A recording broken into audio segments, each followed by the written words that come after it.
Itu saya ingin desa itu menjadi dirinya sendiri. Berarti potensi yang ada di dia itulah yang akan dikembangkan. Tidak perlu niru-niru yang lain.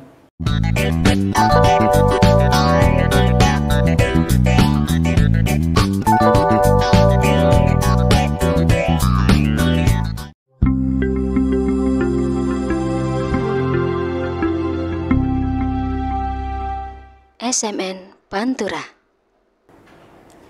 Assalamualaikum warahmatullahi wabarakatuh. Selamat siang Sobat Suara Merdeka. Kembali lagi di channel favorit kita di SMN Pantura Podcast. Bersama saya Nabila Agista pada segmen Warung Poci.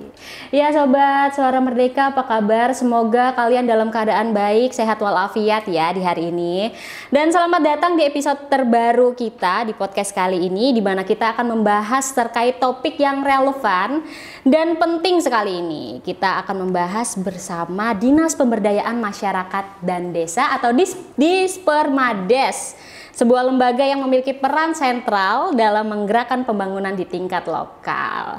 Nah, untuk saat ini sudah datang bersama Bella di sini, sudah bergabung bersama Bella di sini dengan narasumber kita pada hari ini ada Kepala Dispermades Kabupaten Tegal, Bapak Teguh Mulyadi. Selamat datang Pak Teguh. Ini manggilnya Pak atau Mas ini ya? Selamat datang. Selamat datang Pak. Sehat ya, Pak? Alhamdulillah sehat Alhamdulillah sehat ya. walafiat. Ini terima kasih Pak Teguh Ya, sudah sama-sama. meluangkan waktunya Siap. untuk bergabung ya. Ini sharing sama Ya. kita ini di sini terkait ada apa sih ini program-program Dispermades. Ya. Mungkin untuk awalnya untuk pengetahuan juga buat Sobat Suara Merdeka ya Pak. Ya. Ini Dispermades itu sebenarnya perannya seperti apa sih Pak untuk mungkin di lokal atau di desa ya Pak? Iya, kita tahu kan bahwa pembangunan itu kan tujuan terakhirnya kan kesejahteraan rakyat. Betul. Nah, rakyatnya kan berada di desa, ya kan?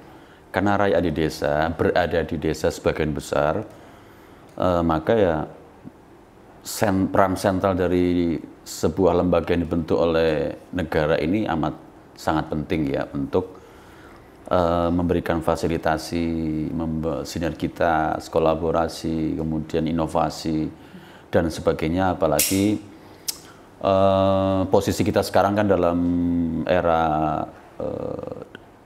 informasi ya, era percepatan informasi yang kalau kita tidak bisa mengikutinya maka kita akan ketinggalan. Betul sekali. Iya, sehingga desa pun sebagai tujuan akhir dari pembangunan kesejahteraan rakyat tadi di desa ya. Makanya semenjak saya menjadi Kepala Dinas Permades Kabupaten Tegal, ada tagline yang saya rubah di Kabupaten Tegal. Ada tagline yang dirubah? Saya rubah di Tegal, yaitu pembangunan berpusat di desa.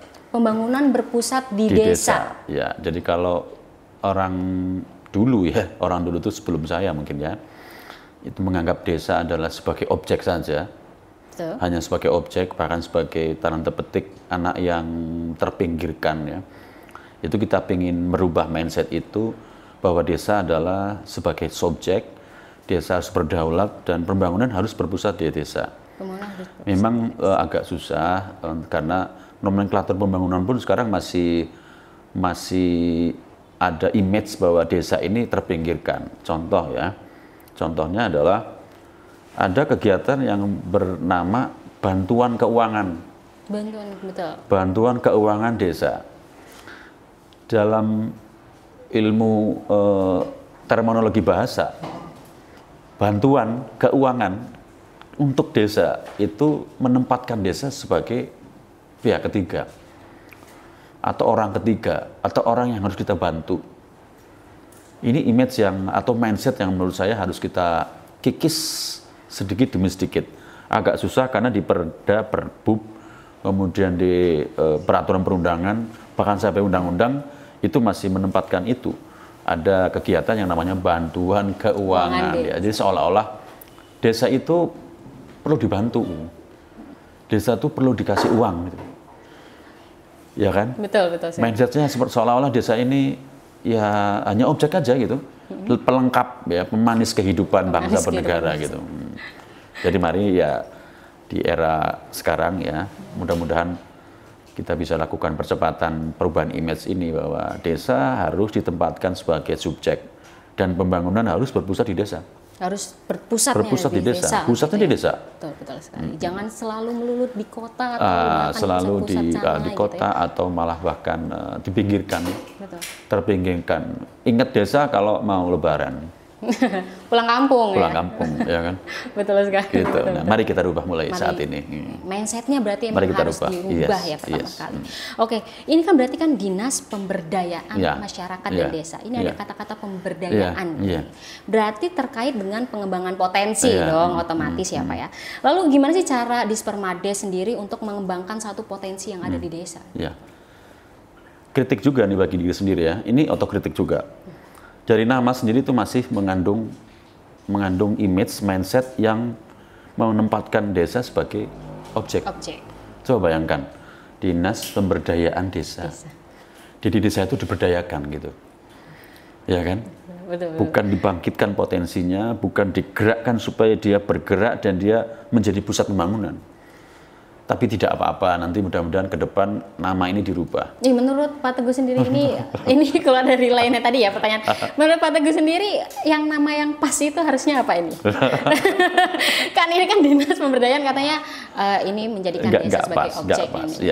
Menurut Pak Teguh ini yang pas ini apa ini? Iya. Kita lihat di kosmologinya. Nah, dari dulu saya selalu belajar ke Kanjeng Sunan Kalijogo ya. Kanjeng Sunan Kalijogo itu beliau selalu menempatkan desa itu di tempat yang paling mulia dari dulu, di tempat yang paling mulia, paling strategis. Dia membagi kawasan itu menjadi beberapa kawasan, ya, sehingga karena desa adalah sebagai mawacoro ya, dialah objeknya, subjeknya, dialah bisa jadi dia adalah sutradaranya, pelakunya ya. Ya, jangan diberdayakan. Jangan diberdayakan. Jadi bukan dinas pemberdayaan ya, tapi ya dinas desa gitu aja. Dinas desa. Lebih tertuju gitu. Ke desa langsung. Dia tidak perlu diberdayakan. Tapi justru kita tergantung sama mereka. Harus punya mindset bahwa desa subjek dan kita tergantung pada mereka. Pada desa itu ya. Meskipun sementara ini desa belum bisa menopang ya, misalnya harusnya dia bisa menopang kebutuhan pangan kita, belum.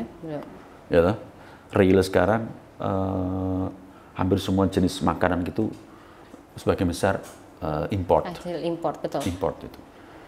Padahal kita punya potensi yang luar biasa di desa, tapi kita belum mengaktifkan itu.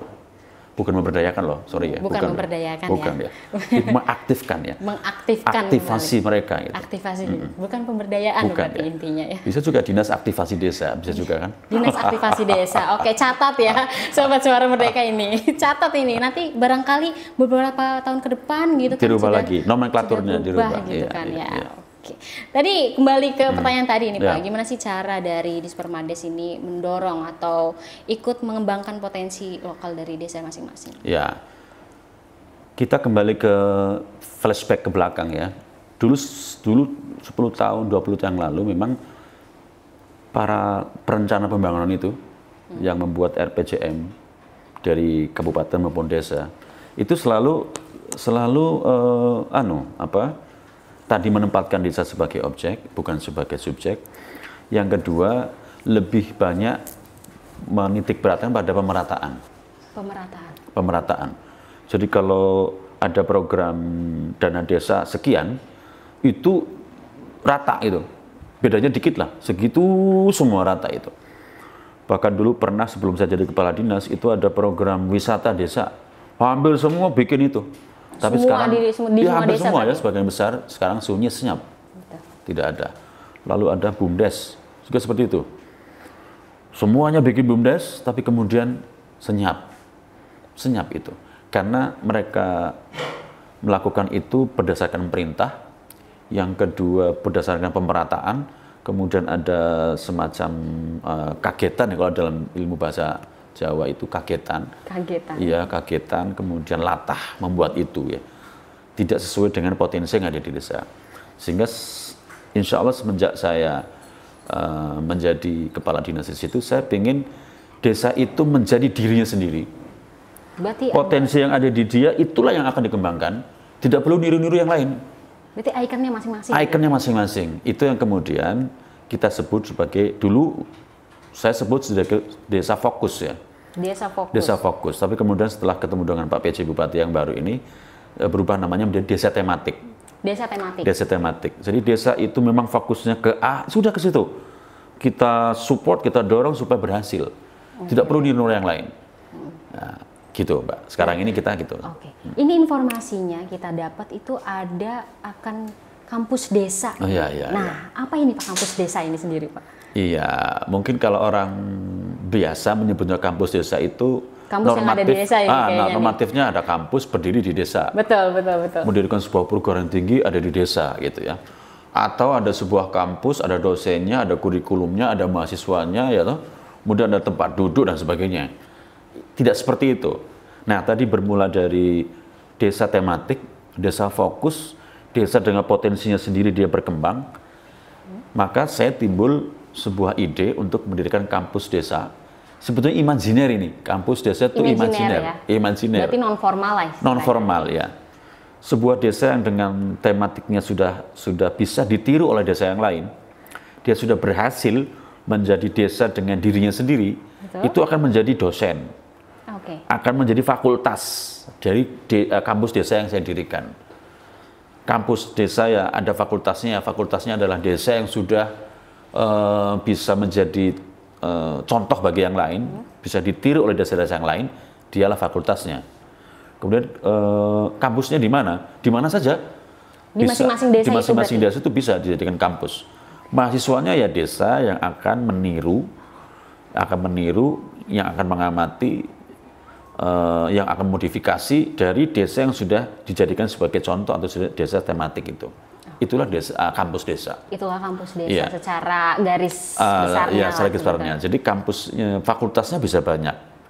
Bisa banyak, bisa berkembang tergantung dari desa mana yang kemudian muncul, bagus, berhasil, dan bisa ditiru orang lain. Ada contohnya nggak Pak? Ya, ini sekarang sedang kita aktivasi tadi ya. Sudah kita aktivasi lagi potensi yang ada di situ, yaitu desa Bangga Budaya. Bangga Budaya? Ya, desa Bangga Budaya. Jadi hampir semua desa di Kabupaten Tegal, saya temukan sekitar ratusan budaya yang ada di Tegal ini. Bahkan kalau kita ngambil dusunnya, ada ribuan budaya. Ada ribuan tata nilai. Ya, ada ribuan sisi-sisi budaya, karena budaya banyak banget ya, yang tersentuh maupun yang tidak tersentuh, yang tertulis maupun yang tidak. Itu kita berusaha mengaktifasi lagi, dan alhamdulillah sudah ada 5 yang terpilih. Sebetulnya ada 30 kita seleksi jadi 5. Okay. 5 inilah yang akan menjadi fakultas, menjadi tempat desa-desa lain belajar tentang budaya, bagaimana mengaktifasi budaya yang ada di situ. Ya, yang pada akhirnya, pada output terakhirnya itu adalah tata nilai yang ada di pesan-pesan yang ada di budaya di desa itu bisa ditularkan kepada generasi muda. Hal yang paling kecil misalnya tentang nama sebuah dusun. Dusun. Ya, betul. Kan ada desa, ada dusun, kemudian sekarang diformalkan menjadi RW. Dusunnya ditinggalkan. Padahal dari dusun itu kita bisa belajar banyak, karena ada pesan di situ yang bisa ditularkan kepada anak-anak. Kan anak-anak mesti sekarang ini jarang bertanya ya, mengapa nama desa saya ini adalah Dukurandu misalnya.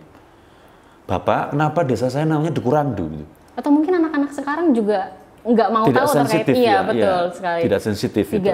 Terlalu memikirkan itu, padahal dari Dukurandu itu ada pesan yang luar biasa, di mana desa dusun itu saat pengembangan kawasan oleh Kanjeng Sunan Kalijogo ditempatkan sebagai desa terakhir sebelum desa Pesarean. Desa terakhir. Ya, Pesarean itu desa orang meninggal, orang menuju ke Kayangan, orang menuju ke Pesarean namanya. Ya, sebelum Pesarean pasti ada Dukurandu, Dusun Randu, Sirandu, Kalirandu dan sebagainya yang ada randunya. Karena randu itu pohon randu yang biasa dipakai untuk kemul ya. Kemul itu alas tidur orang meninggal. Itu pasti. Sehingga di dusun itu pasti satu banyak pohon randunya. Dipersiapkan untuk orang yang mau meninggal. menuju ke keabadian. Kan anak kita nggak tahu. Betul sekali. Betul nggak tahu kan? Iya. Nah, atau di awal perkembangan kawasan yang diciptakan oleh Kanjeng Sunan Kalijogo, namanya Salaku, Saliki, Salik, atau tahapan di mana Kanjeng Sunan itu sedang mengajarkan pada orang di mana Tuhan itu berada. Okay. Karena dulu sebetulnya ada masa kosong, jadi ini masa kapitayan. Kapitayan itu masa di mana orang sebetulnya sudah tahu bahwa ini alam semesta seperti ini, saya dan sekitarnya itu pasti ada yang menciptakan. Dia sebetulnya sadar itu, tapi orang ngerti, menciptakan aku siapa namanya ya, itu kapitayan. Kemudian hadirlah Hindu dan Buddha. Tapi tetap kapitayan masih ada Hindu dan Buddha, kapitayan masih tetap ada. Iya. Yang orang kemudian menyebutnya kejawen sekarang ini ya, tapi dulu namanya kapitayan. Dia menyembah sesuatu yang kosong, menyebutnya sebagai sesuatu kosong, zat kosong. Belum tahu itu siapa namanya. Nah, begitu zaman Kalijogo datang, Kanjeng Sunan datang, Wali Songo datang, setelah Hindu Buddha, baru ketemu itu. Terjadi pertemuan antara kapitayan dengan Kalijogo atau dengan Wali Songo, baru disebutkan di situ atau disampaikan bahwa yang kamu sembah selama ini, zat yang kosong itu adalah Gusti Allah. Itu. Nah, itu masa itulah yang disebut dengan Saliki, Salaku, Salik. Saliki, Salaku, Salik. Salik itu santri. Sekarang namanya santri, dulu Salik. Zaman di mana orang sedang mencari Tuhannya. Siapa sih ya yang menciptakan pohon ini, menciptakan binatang itu, menciptakan aku? Dia yakin pasti ada deh orang-orang yang menciptakan sesuatu yang menciptakan. Tapi dia nggak tahu. Dia tetap sholat loh zaman dulu tuh. Zaman sebelum Islam itu tetap sholat. Kapitayan itu tetap sholat. Bentuk sholatnya khas ya. Dan yang sembah sesuatu yang kosong. Sesuatu yang kosong. Kosong karena belum tahu namanya itu. Sehingga dulu itu tempat sembahyang bentuknya kotak ini, kotak, kemudian tengahnya kosong, pasti itu, kotak, tengahnya kosong, karena dia tahu bahwa sesuatu yang kosong itu sesuatu yang luar biasa berada di atas. Baru setelah ketemu dengan Wali Songo, dia tahu oh yang kosong ini namanya Gusti Allah. Itu namanya Saliki. Sehingga ada desa Kali Salak, Dukun Salaku, Bukit Salaku, Gunung Salak, ya atau Jalan Kali Salak. Itu merujuk pada masa di mana orang sedang mencari Tuhannya dan ketemulah dengan Wali Songo. Disebutkan bahwa itu zat itu namanya Tuhan. Gusti Allah. Gitu. Gusti Allah namanya, ya gitu. Oke, berarti memang contoh dari yang bangga budaya itu seperti contohnya itu ya. Contohnya itu harus kita eksplor itu. Mengapa nama desaku Kali Salak gitu? Itu harus bangga dengan desanya masing-masing karena ternyata disitulah Kanjeng Sunan para Walangi meletakkan batu pertama kali, landasan keimanan pertama kali di desamu. Di desa itu. Di desamu, luar biasa itu. Lalu kalau misalnya seperti itu yang mementori siapa? Ya, pasti ada orang tua ya di situ. Pasti ada orang tua di situ. Pasti ada orang tua, orang yang tahu tentang sejarah ya. Apalagi kalau orang dulu yang pernah nyantri itu pasti tahu. Dia akan menjadi mentor di situ. Jadi mentor. Berarti mentornya memang orang situ asli, orang situ asli. Dan iya, yang sudah berpengalaman dan mengetahui lah ya. Mengetahui ya. Dan biasanya ada ciri-ciri tempat di Bangi Kalijogo itu berada di situ. Itu biasanya ada pesan. Misalnya pesan melalui pohon. Pesan melalui pohon. Pohon. Kanjeng Sunan Parawalang itu pasti meninggalkan pesan melalui hal yang sangat tidak diduga-duga. Pohon. Ada pohon nagasari, ada pohon randu, ya tadi ya. Ada pohon gali asem, ya, dan sebagainya. Ada pohon nogosarinya Rasulullah itu. Kemudian ada, kalau kawasan itu dipakai oleh Kanjeng Sunan sebagai kawasan dia sudah mengenal Tuhan dan mau sholat, itu ada tempat bersuci. Pasti ada sumur abadi. Namanya Jalatunda bisa, sumur tua bisa, ya, sumur yang tidak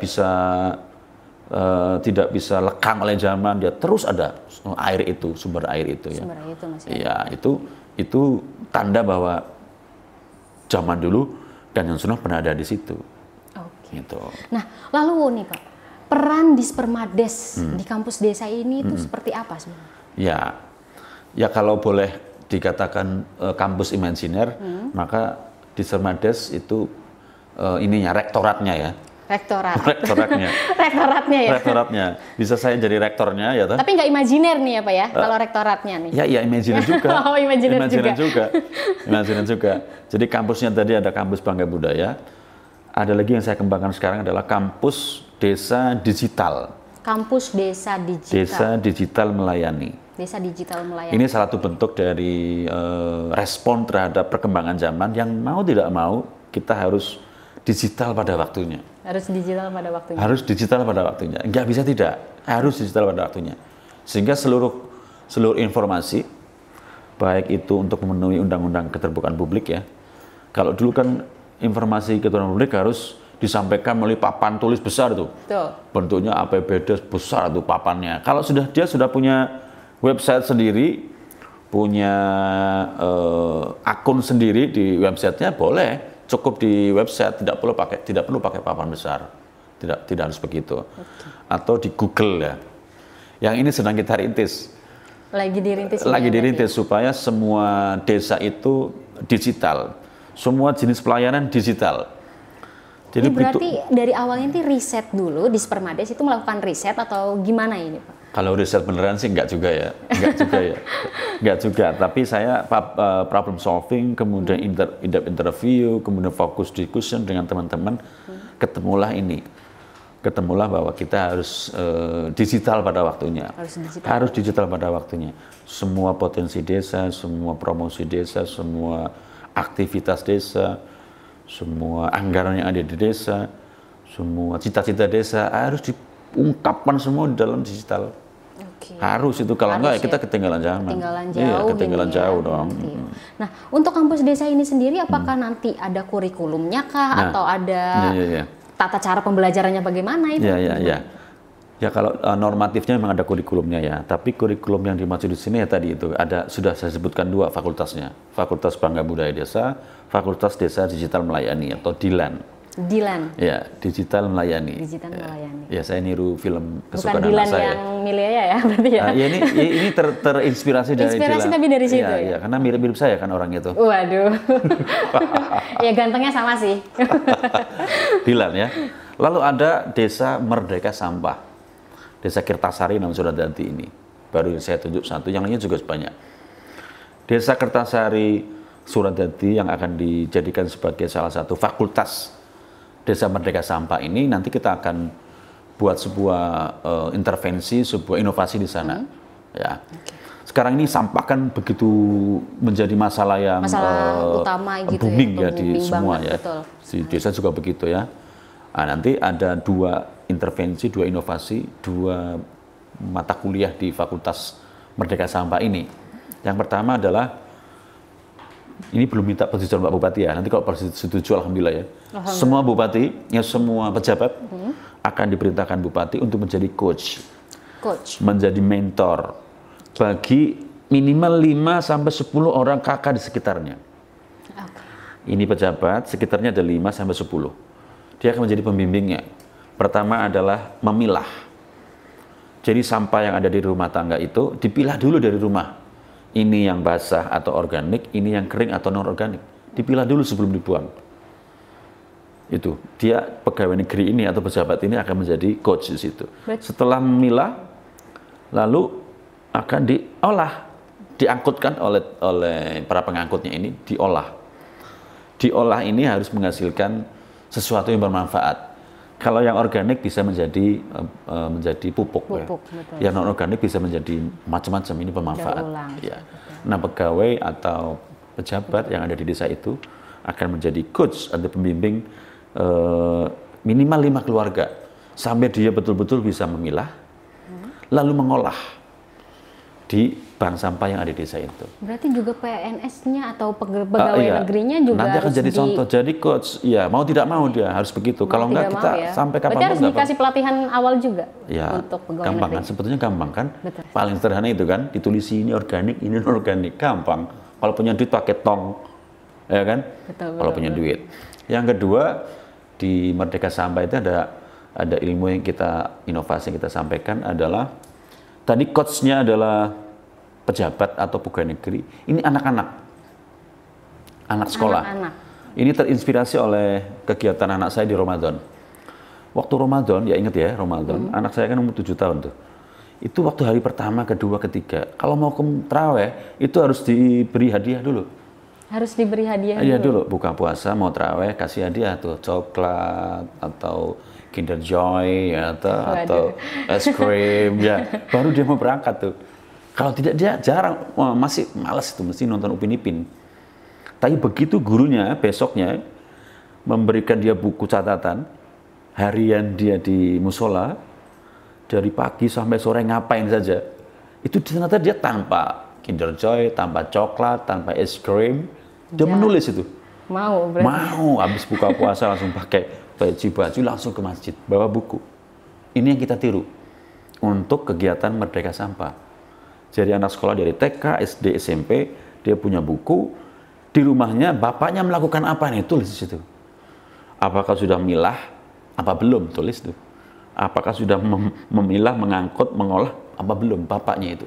Dia yang akan mengajarkan bapaknya, Pak, ini karena saya bawa buku, isinya harus diisi prestasi nih, Bapak ini, tolonglah Pak, Bu, di depan harus ada tempat untuk memilah, kemudian mengangkut dan mengolahnya, menjadi bermanfaat. Dua ini yang akan saya terapkan di Desa Merdeka Sampah, Fakultas Desa Merdeka Sampah. Fakultas Desa Merdeka Dua, Sampah. satu coach dari para pejabat, yang kedua anak-anak. Anak-anaknya langsung ya. Anak-anak itu. Berarti secara tidak langsung juga diajarkan Mengajarkan pada dini anaknya, ya? iya, Betul, iya. sekali. Supaya bahkan di tasnya itu harus ada tempat sampah. Harus ada Kalau dia makan permen, sampah. langsung dibuang. Iya, saya ini punya saku banyak nih, isinya tempat sampah nih. Ini ada kopiko, ada rokok, ya. Oke. Bukan yang Sampah-sampah. biasanya kalau misal kondangan itu yang itu banyak gitu ya. Dibiasakan di dalam kehidupannya sehari-hari tidak punya tong sampah sendiri, jangan dibuang, tapi masukkan di tong sampah yang kita bawa. Berarti memang dimulai Anak dari sekolah, kesadaran anak sekolah, sendiri dari ya. anak sekolah. Oke, baik.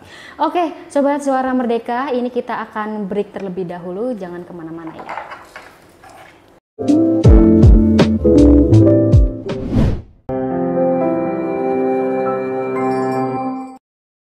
Oke, Sobat Suara Merdeka, kembali lagi bersama kita tadi setelah kita break ya. Nah, ini ada lagi nggak Pak nih kampus desa itu apa aja? Tadi kan sudah 3 ya? Ya. Tadi sudah 3, ini katanya ini ada 5. Ya, Nah, ini masih 2 lagi nih berarti Ya, nih. ya. Ini yang selanjutnya apa ini Pak? Sebenarnya banyak, ada 16, tapi Oke. hari ini 5 aja. Hari ini 5 aja, 5 berarti aja. nanti Boleh setelahnya bersambung ini ya, part 2. Ya, yang keempat adalah desa bebas stunting. Desa bebas stunting. Nah, ini untuk pengingat ke Sobat Suara Merdeka, sebenarnya stunting itu bisa dijelaskan kembali nggak ini? Ya, kalau secara medis yang tahu dokter ya, Oke. tetapi non medis seperti saya hanya bisa menceritakan yang namanya stunting itu pasti pendek, kurus, dan ini banyak orang yang nggak tahu. Banyak orang juga yang pendek tapi kurus, tapi bukan stunting. Pendek, kurus, dan mengalami kemunduran perkembangan kecerdasan. Oke. Jadi dia pendek, stunting, dan bodoh. Dan bodoh ya Stunting itu itu ya. pendek, Itu mungkin ciri-ciri kurus, buat dan yang kita bodoh. untuk Iya, ini orang biasa, Yang orang kitanya biasa, lah, ya, yang orang umum umumnya. gitu. Nah, kita pengen meskipun secara teori hampir tidak mungkin desa itu bebas stunting, hampir tidak mungkin. Hampir tidak mungkin. Ya, karena semua desa pasti ada anak yang stunting. Sehingga ini yang perlu saya luruskan. Bebas stunting itu bukan berarti desa itu tidak ada stuntingnya. Pasti ada stuntingnya. Pasti. Tetapi desa itu tidak ada kasus baru, the new stunting, tidak ada. The new kasus stunting, tidak ada kasus stunting yang baru. Caranya gimana? Caranya adalah tidak ada lagi ibu hamil yang menciptakan stunting baru. Tidak ada lagi ibu hamil yang melahirkan anak stunting baru. Supaya tidak melahirkan anak stunting baru, jadi ibu hamilnya dipersiapkan sebaik-baiknya. Ya, yang paling hulu untuk menciptakan ibu hamil yang sehat, tidak melahirkan anak stunting baru adalah mulai dari remaja. Dari remaja. Remaja ini harus tahu tentang bagaimana menjaga tubuhnya supaya tidak anemia, tidak kekurangan gizi. Tandanya banyak ya, kalau anemia darahnya HB-nya rendah. Atau kalau status gizinya rendah pasti lengan kiri atau lengan kanannya mesti kecil, mungil, pendek, iya. kurus ya. Kurus. Nah, remaja sebelum dia sampai ke usia pernikahan, dia harus mempersiapkan diri. Calon pengantinnya harus mempersiapkan diri. Kemudian batas usia pernikahannya juga harus jelas. Kalau sekarang undang-undang yang baru 19 tahun. Tapi masih banyak juga di bawah. Itu yang menjadi gerakan kita supaya tidak ada lagi anak-anak yang menikah di bawah umur 19 tahun. Itu supaya tidak melahirkan anak generasi yang stunting. Berarti meminimalisir pernikahan dini. Pernikahan dini, kemudian mempersiapkan calon pengantin. Dia harus dipersiapkan. Kita punya ide namanya diklat pengantin. Diklat pengantin. Pelatihan pengantin. Harus ada itu di setiap minimal kecamatan ya. Harus ada. Kalau ini nanti desa bebas stunting, berarti di desa itu ada diklat pelatihan untuk calon pengantin. Tidak hanya mempersiapkan secara ekonomi ya, meskipun ya orang Indonesia itu, orang Jawa terutama ya, itu orang yang paling nekat kalau mau nikah ya. Tidak punya pekerjaan, tidak punya landasan yang kuat, tetapi cukup dengan cinta, dia menikah. Modalnya hanya itu, banyak ya. Nah, kita siapkan anak-anak yang mau menikah itu, pertama memang punya landasan ekonomi yang kuat. Yang kedua punya pengetahuan, kapan dia harus hamil. Betul. Harus hamil. Kapan mereka siap? Siap hamil itu harus disiapkan dulu. Fisik dan emosional berarti ya? Ya, fisik dan emosional pasti, terutama fisiknya ya. Karena pada saat hamil dia harus begini begitu, mempersiapkan makanannya, emosinya dan sebagainya. Juga saat dia mau melahirkan, dia harus siapkan uangnya dong. Betul sekali. Ya, yang memang paling siap BPJS. Begitu menikah daftar BPJS, supaya nanti pada saat dia hamil terjadi apapun itu akan ditanggung oleh BPJS. Gitu. Kalau anak stunting pun akan ditanggung BPJS itu. Nah, kita mudah-mudahan tidak ada anak stunting lagi, dia ada anak ibu hamil. Diklat pelatihan calon pengantin harus dilatih. Caranya ya tidak hanya soal agama, hubungan seksual, tidak hanya itu ya. Tapi secara menyeluruh. Terutama untuk mempersiapkan anaknya supaya tidak stunting. Dan kalau misalnya diklat kayak gitu juga harus ada minimal usianya mungkin? Ya, kalau sudah dia daftar ya, dia sudah mendaftarkan diri di KUA. Kemudian ada masa jeda. Dia menunggu sampai hari H pernikahan, kita latih supaya nanti di sebuah desa yang akan kita jadikan sebagai contoh, mempersiapkan diri generasi bebas stunting atau generasi tidak ada stunting baru di desa itu. Di desa itu. Ya. Udah ada gambaran belum Pak untuk mungkin kayak desa yang stunting itu di desa ini, di desa ini? Ya, kita sudah punya desa lokus stunting. Jadi desa yang memang stuntingnya tinggi-tinggi. Tetapi kita tidak semua desa lokus itu akan kita tunjuk sebagai desa bebas kasus stunting baru ya. Sudah kita sepakati namanya Desa Bala Pulang Wetan. Bala Pulang Wetan. Desa Bala Pulang Wetan ini pertama jumlah penduduknya banyak banget ya. Banyak banget ya. Banget. Pinggir jalan raya besar, kemungkinan orang melihat ini bukan desa tertinggal, tapi itu masuk desa tertinggal. Masuk desa tertinggal? Masuk desa tertinggal, padahal kan kita lihat kalau secara fisik ya, kalau lewat jalan raya di sekitar Bala Pulang Wetan, oke ya, ada gedung putih di sana. Kenapa besar termasuk sekali. Desa tertinggal? Ternyata angka orang miskinnya jauh lebih banyak, prosentasenya. Nah itu, sehingga dia masuk golongan desa tertinggal. Kemudian angka status anak-anak yang stunting juga banyak. Ya, yang berikutnya ya syarat-syarat tambahannya adalah kepala desanya masih muda, punya inovasi yang luar biasa, punya semangat luar biasa untuk bangun desanya. Kemudian puskesmasnya sangat bagus, mendukung program penurunan stunting ini, bidan desanya juga bagus. Kemudian ini nih tingkat partisipasi masyarakat di dalam program-program di desa ini cukup luar biasa. Nah, sehingga kita tunjuk Bala Pulang Wetan sebagai pilot project untuk desa bebas stunting baru. Di Bala Pulang Wetan. Memang sudah ada ya? Sudah ada. Nah, yang terakhir ya. Apa ini? Dari 5 ini yang terakhir ya, nomor 5 ini. Ini impian saya sejak dulu. Sejak dulu. Negara anti korupsi kan sudah gembar-gemborkan sejak 98. Saya ikut pergerakan reformasi itu. Kebetulan saya jadi kepala dinas Permades, saya ingin semua desa di Kabupaten Tegal itu bebas korupsi. Semua. Bukan bebas berkorupsi ya. Bukan bebas berkorupsi ya, tapi bebas anti korupsi. Anti korupsi. Tantangannya luar biasa. Pertama karena maaf ya, mereka belum tahu bisa jadi. Yang kedua memang tidak ada regulasi yang mendukung, tidak ada aplikasi yang membuat desa itu bisa anti korupsi. Kemudian mindset, ini berat ini. Yang terakhir ini faktor luar. Faktor luar di desa itu yang justru berpengaruh terhadap desa sehingga dia melakukan hal yang di tanda petik masuk dalam korupsi. Apa itu faktor luar? Misalnya gini, dulu. Oke, dulu. Dulu itu desa kalau punya program misalnya peningkatan jalan jumlahnya 200 juta. Dulu tuh mencairkan anggarannya cukup dengan mudah. Dia tinggal merinci kebutuhannya, misalnya kalau perbaikan jalan, berarti ada aspal, ada split, ada batu blonos, ada batu belah, mungkin sedikit semen, dan sebagainya. Lalu direncanakan, maju ke Bank Jateng, cairlah uang itu 200 juta. Ya, cairlah itu. Dia pulang ke rumah itu bawa cash and carry 200 juta. Hot 200 juta. 200 juta. Nah kadang-kadang lupa karena hot. Udah lupa ya.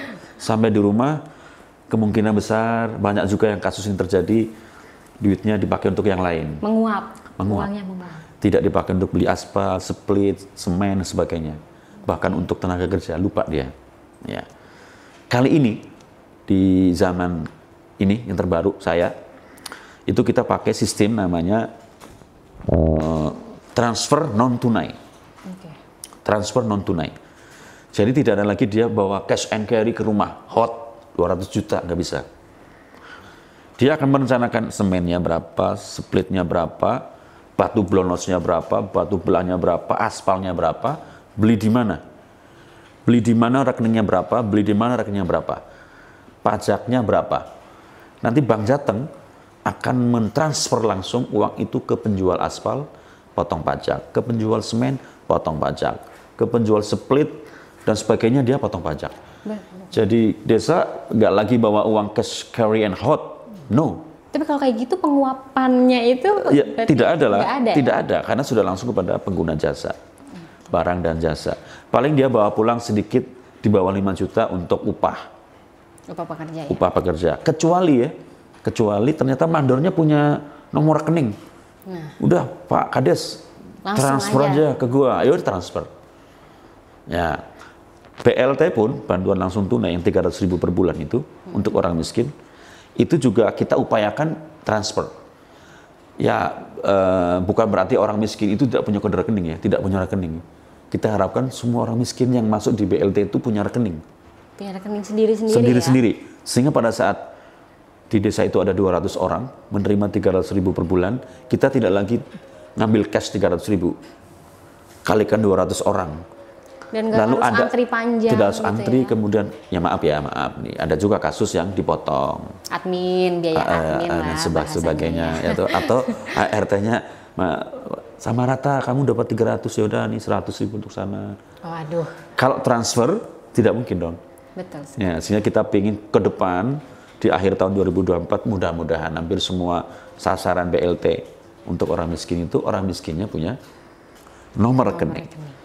Nah, dengan sistem transfer non tunai ini maka desa kita harapkan menjadi desa anti korupsi.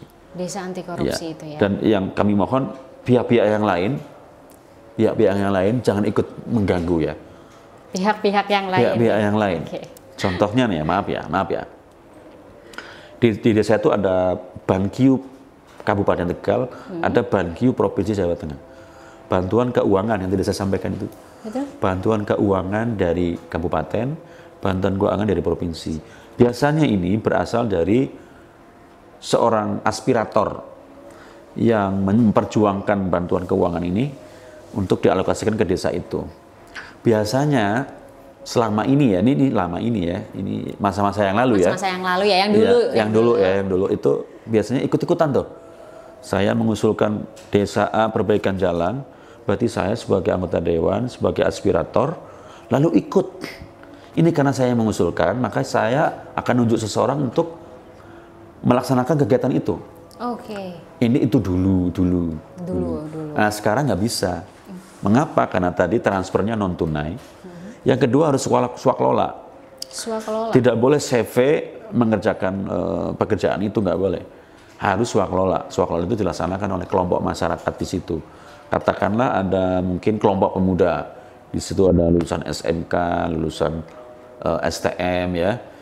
Apalagi ada S1 sipil mungkin yang bisa jadi mandor, bisa jadi pimpro, sehingga kegiatan di desa itu dilaksanakan oleh kelompok itu, bukan oleh CV, nggak boleh. Berarti dari mereka untuk mereka dari juga mereka ya? Untuk mereka. Dan swaklola, jadi ya perbanyaklah orang yang bekerja, karena uang itu harus beredar di desa itu sendiri.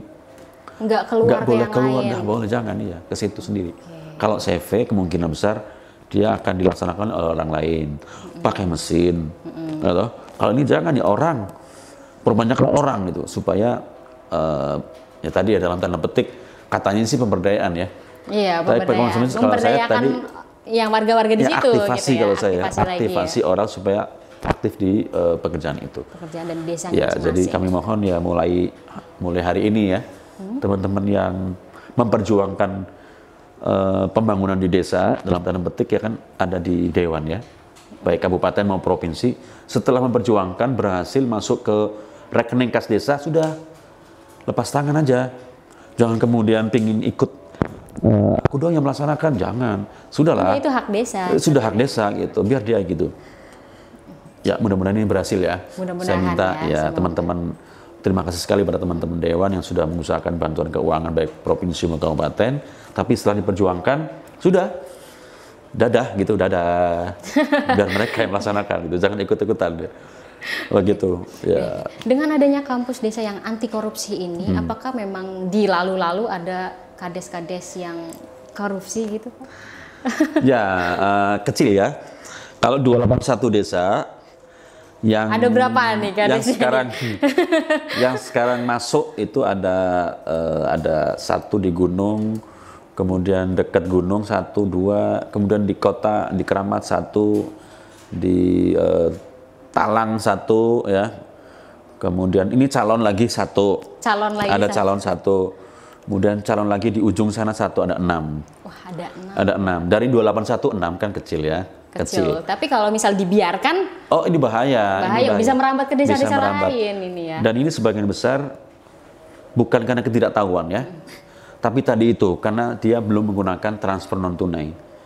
Jadi begitu pulang, lalu ada cash and carry dan hot ya. Sebagian besar ini sudah diteliti ya, sudah diperiksa, itu dia kena sakit apa tuh yang judi online. Judol ya, yang judi saat online. Ini lagi ya, itu yang sekarang lagi penyakit yang berarti permasalahan biasanya itu ya, iya. Karena judol. Tapi kalau dengan transfer non tunai dia nggak bawa uang cash. Jadi tidak ada godaan setan yang terkutuk ya dari uang itu. Dari uang itu karena langsung menuju ke. Kemudian kalau dengan transfer non tunai ini, maka saya komitmen dengan teman-teman kades tuh. Tidak ada lagi kades yang dibawa ke inspektorat, diperiksa inspektorat, atau apalagi sampai ke polisi, apalagi sampai ke kejaksaan. Saya akan berusaha keras ya dengan sistem ini. Maka tidak ada lagi lah. Stop ini 6 udah stop. Stop aja 6 aja lah stop, udah ya. Ya 6 ya. Meskipun sisanya ada, laporan belum dikoreksi, belum diperiksa lagi. Ada ya. Tapi kemudian saya tangani sendiri dengan teman-teman supaya tidak sampai ke inspektorat dan tidak sampai ke APH. Cukup ditangani kita selesaikan secara baik-baik ya dengan desa, dengan BPD supaya ya dia tidak diperiksa gitu. Sudah selesai. Sudah selesai aja. Ya, sudah selesai. Apalagi potong aja. Apalagi dengan sistem yang baru ini. Ya, harapan saya selesai, tidak ada yang diperiksa lagi, tidak ada yang masuk bui lagi, sudah stop gitu dengan transfer non tunai. Itu oke, baik. Itu. Nah, dari merencanakan kampus desa yang spesifik ini tadi kan, 5 itu, dan memajukan desa ini, dukungan gimana nih Pak? Dukungan dari mungkin dari teman-teman Pak Teguh atau dari masyarakatnya sendiri mungkin untuk berperan aktif itu kayak gimana? Ya, kalau dari 1, 2, 3, 4, 5 itu yang paling berat memang ada di Merdeka Sampah, kemudian di stunting, dan terakhir di anti korupsi ini. Karena tekanan pihak luar ya, terutama ke saya sendiri pribadi, kemudian ke Kades, untuk tidak mengikuti transfer non tunai itu banyak ya. Kalau saya buka itu ya, yang penting istri saya nggak lihat, karena itu ada ancaman A, ancaman B, banyak banget. Tapi ya sudahlah, saya atasi sendiri. Biasanya saya tabayun ya, bahasa Arabnya tabayun. Bahasa Jawane dolan ngobrol tak terang, nah ini loh. Karena ini masa yang baru pertama kali, jadi masih menyisakan masa lama. Ini memang beratnya di situ. Jadi masih ada kebiasaan-kebiasaan yang masih lalu ada gitu ya? Ya, tidak hanya kebiasaan utang. Oke. Jadi utang masa lalu ini pengennya kan dibayar di masa sekarang ini, masa pemilu yang lalu ini akan dibayar sekarang ya kan, tapi sudah kepotong dulu, sehingga pasti marah dong. Saya keluar sekian dulu, bagaimana lu bisa ganti gua? Ya gini, Papa yang terhormat, Ibu yang terhormat, sudahlah, ini konsekuensi logis, ini sesuatu yang harus kita tinggalkan, dan sudahlah, anggap itu sodakoh gitu, sodakoh. Ya kalau 100.000 nggak apa, ini ratusan juta, ya luar biasa kalau sodakohnya lebih tinggi. Sampai ratusan juta. Wah, luar biasa dong, jalannya jalan menuju surganya kan luar biasa. Ya, itu gampangnya ngomong ya, tetapi ya tadi saya lihat ya, jadi kalau mau pulang saya hapus dulu tuh ancaman-ancaman itu, saya hapus. Berarti memang anak istri saya nggak lihat. Masih banyak yang masih belum mau terima ini ya, terutama yang anti korupsi itu ya. Anti korupsi.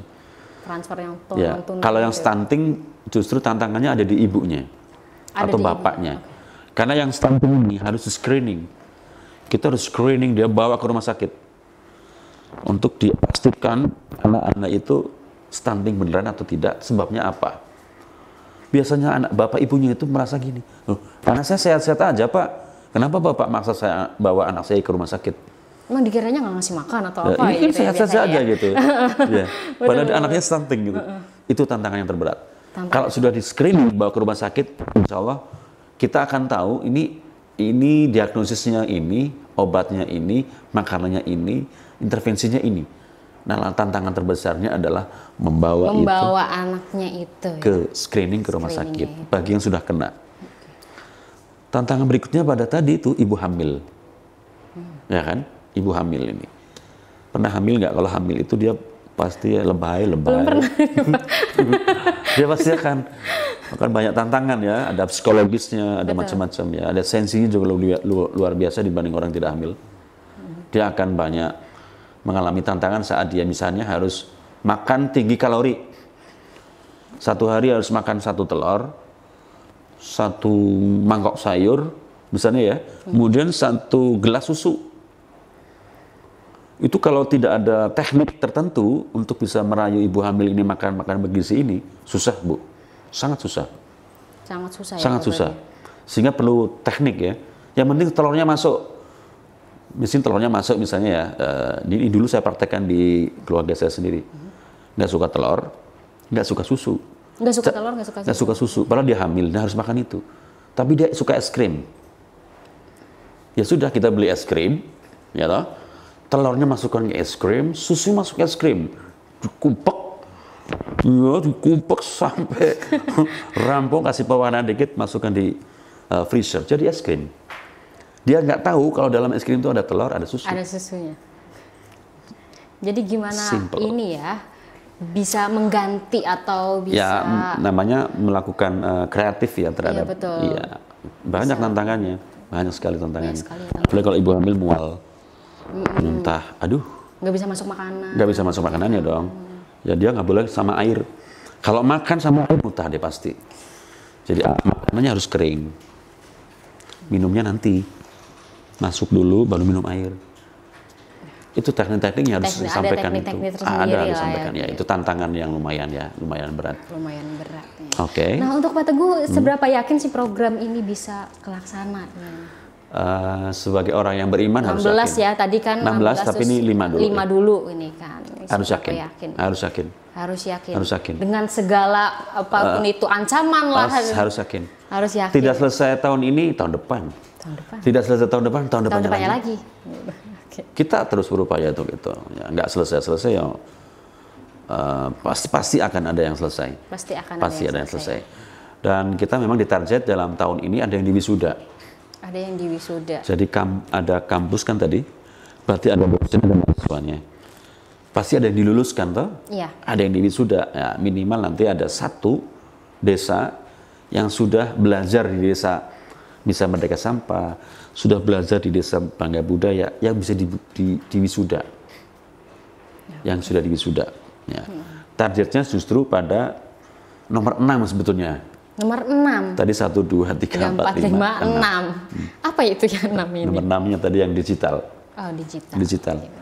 Kita punya aplikasi namanya, punya BPN ya, punya BPN itu Badan Pertanahan Nasional. Namanya Sentuh Tanah.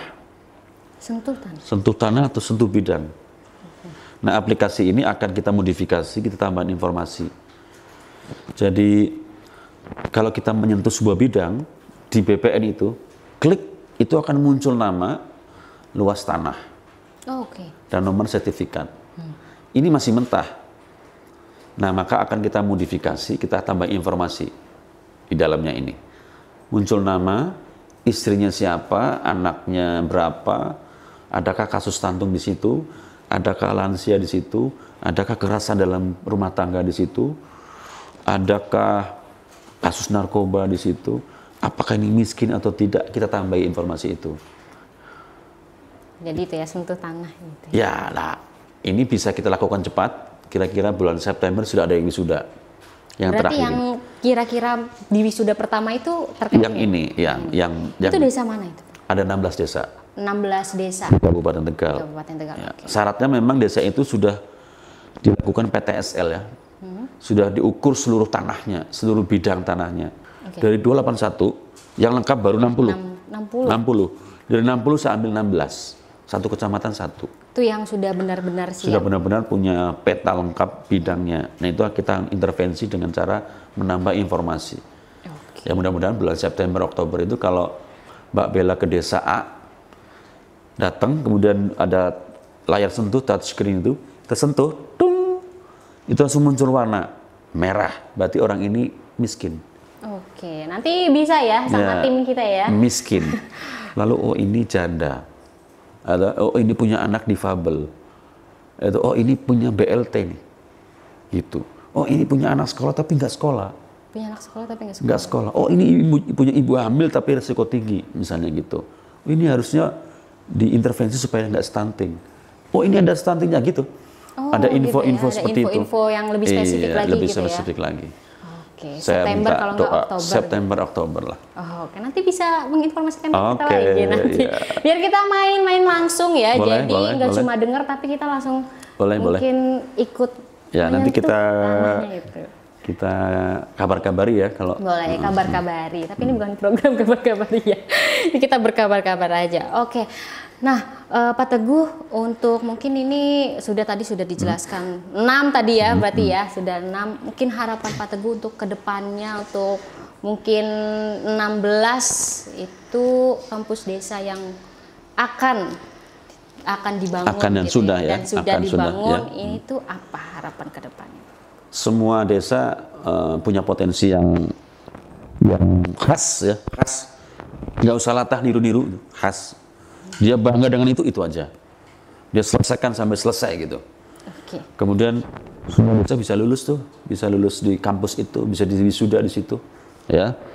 Yang terakhir desa itu berdaulat. Saya ingin desa itu berdaulat. Berdaulat tadi ya misalnya soal transfer non tunai.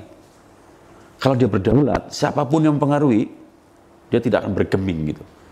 Dia tetap konsisten untuk melaksanakan desa anti korupsi, misalnya itu. Berdaulat, penting ya. Penting itu. Oke. Zaman Soekarno kan kita ada berdaulat ya. Bidang ekonomi, berdaulat di bidang politik.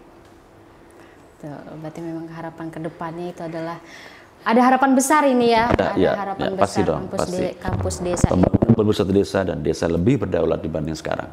dan SDM-nya juga, mindset-nya ini harus diubah ini.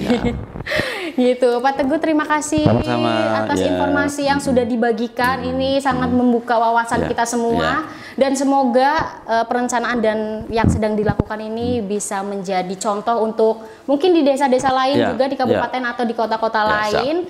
Itu amin dan Pak Teguh, semoga kita bisa ketemu lagi nih membahas terkait 10 program yang belum sempat kebahas ini. Terima kasih Pak Teguh, sehat-sehat selalu dan selamat melanjutkan kegiatan Suara lagi. Merdeka. Terima kasih. Dan untuk sahabat Suara Merdeka, terima kasih sudah menonton episode kali ini. Jangan lupa tonton episode-episode selanjutnya atau episode yang sudah kita bagikan. Sampai jumpa di episode selanjutnya. Wassalamualaikum warahmatullahi wabarakatuh. Salam.